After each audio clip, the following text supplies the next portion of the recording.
Unfortunately, I have to create this video to basically defend my honor.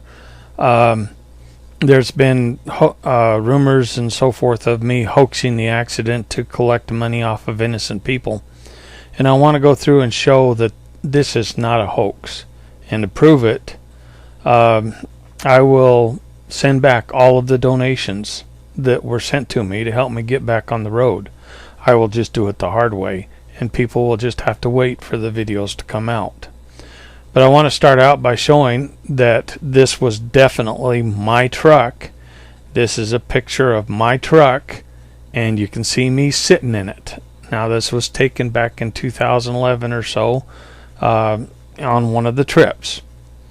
The next photo here is Susan Farnsworth's car in the background of my behind my truck there. Basically, when the accident happened, we needed transportation and to get into town to coordinate towing and get checked out and all that kind of stuff. Now we had to bring this vehicle, or this Toyota Camry, all the way from Mesa, Arizona, which is about 160 to 180 miles. It took a while to get there, to get to the point where we could use it to get around.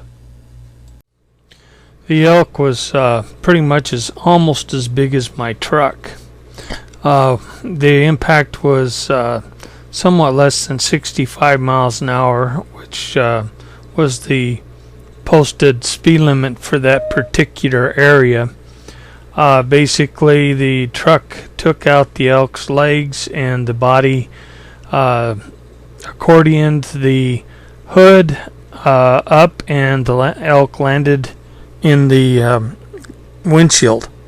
It is a miracle that the elk did not penetrate the windshield and kill the occupants inside.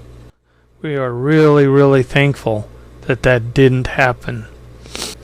At first glance, one might think you might be able to rebuild the truck, but when you take the hood off and start looking at the internal damage of the engine compartment and the frame and so forth, it soon becomes apparent that the damage and the repair cost to fix it would well exceed the cost of the truck.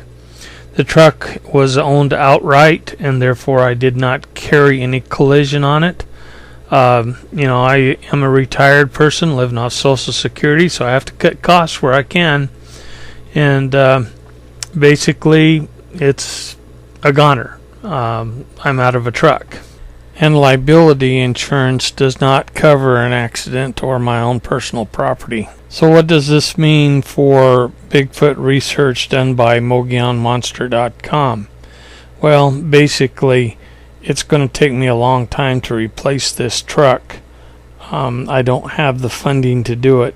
So therefore, I'll be using up the footage that I have on stock that I haven't published yet. But once that's done, I'm done. Until I can get another truck. But it's going to be many, many months before I can come up with another truck. I want to thank all those people that offered to help me out and that actually sent donations to me to help me get back on the road. I really, really appreciate that, and it shows such a kind heart and good people.